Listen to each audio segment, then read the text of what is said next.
महाभारत की पूरी कहानी दो मूलभूत पहलुओं के आसपास घूमती है, धर्म और अधर्म। धर्म और अधर्म को ज्यादातर लोग सही और गलत या अच्छे और बुरे के रूप में देखते हैं। धर्म और अधर्म को देखने के अलग अलग तरीके हैं। क्षत्रिय यानी योद्धा का अपना अलग धर्म होता है। ब्राह्मण यानी गुरु का धर्म कुछ और होता है। इसी तरह वैश्य और शूद्र के धर्म अलग अलग होते हैं। यह जीवन को देखने का एक विवेकपूर्ण तरीका है। न सिर्फ अलग अलग वर्गों के लोगों का अपना अलग धर्म होता है, हर व्यक्ति का भी अपना अलग धर्म होता है। आप बार बार भीष्म और हर किसी को कहते सुनेंगे, यह मेरा धर्म है। अगर हर किसी का अपना धर्म, अपना कानून होता है तो फिर हम पूछ सकते हैं कि कानून कहाँ है। कुरुक्षेत्र की लड़ाई इसलिए नहीं हुई क्योंकि हर किसी का अपना कानून था जो परस्पर विरोधी थे या आपस में टकराते थे। युद्ध इसलिए हुआ क्योंकि लोगों ने अपना धर्म तोड़ा। यह जीवन को देखने का एक तरीका है जहां हर किसी का अपना धर्म हो सकता है, मगर फिर भी सब एक सामान्य धर्म की डोर से बंधे होते हैं जिसे कोई तोड़ नहीं सकता। इस तरह से हर कोई आज़ादी के साथ अपना जीवन जी सकता है, मगर फिर भी एक दूसरे के साथ कोई टकराव नहीं होता। धर्म की इस मूलभूत डोर ने ही सभ्यता के अस्तित्व को संभव बनाया। धर्म की स्थापना से पहले मत्स्य न्याय नाम की एक चीज थी। इस संबंध में एक कहानी है। एक दिन एक नन्ही सी मछली खुशी खुशी गंगा में तैर रही थी। तभी उससे बड़ी एक मछली कहीं से आ गई। छोटी मछली बड़ी मछली का आहार बन गई और बड़ी मछली खुश हो गई। दूसरे दिन उससे भी बड़ी मछली आई और इस मछली को खा गई। इसी तरह बड़ी से बड़ी मछलियां आती गईं और खुद से छोटी मछली को खाती गईं। फिर नदी की सबसे बड़ी मछली समुद्र में गई। उसने वहां की छोटी मछलियों को खाना शुरू किया और कुछ दिनों में वह इतनी विशाल हो गई कि उसके सिर्फ पूंछ हिलाने से समुद्र का पानी बढ़कर हिमालय को छू लेता। वह विशालकाय मछली दुनिया के लिए एक खतरा बन गई। इस कहानी को सही संदर्भ में समझे जाने की जरूरत है। आज भी यह एक सच्चाई है कि हर मछली अपने वर्तमान आकार से बड़ी होने की कोशिश कर रही है।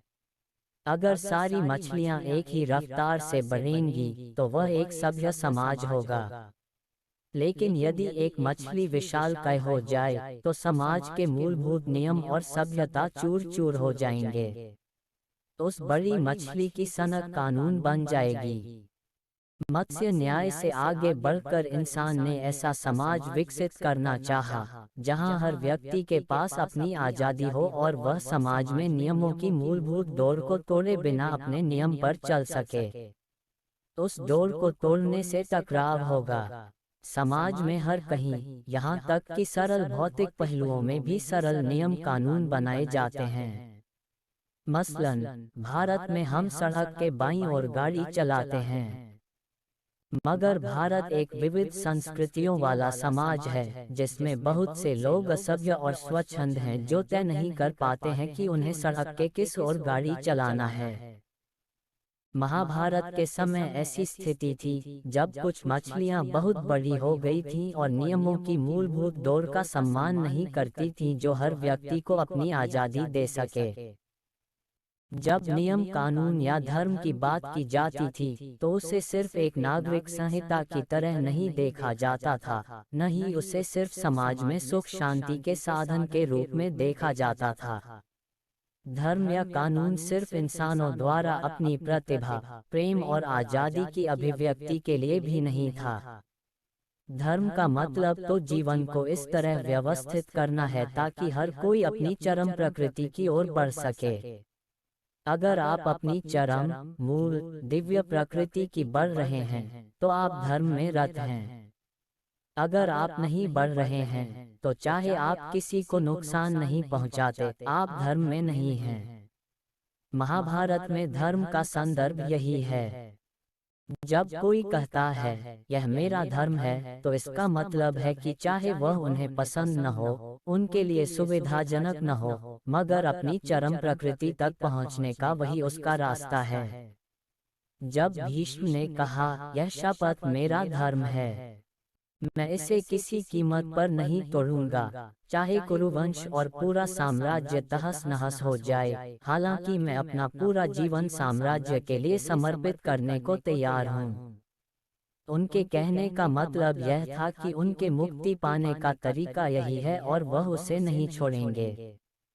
आपने विदुर की बात पर ध्यान दिया होगा। विदुर कहते हैं, परिवार की रक्षा के लिए आप व्यक्ति की बलि दे सकते हैं, गांव की खातिर आप परिवार का बलिदान कर सकते हैं, देश की खातिर आप एक गांव का बलिदान कर सकते हैं, दुनिया के लिए आप एक देश की बलि दे सकते हैं, और चरम प्रकृति को पाने के लिए आप पूरी दुनिया का बलिदान कर सकते हैं।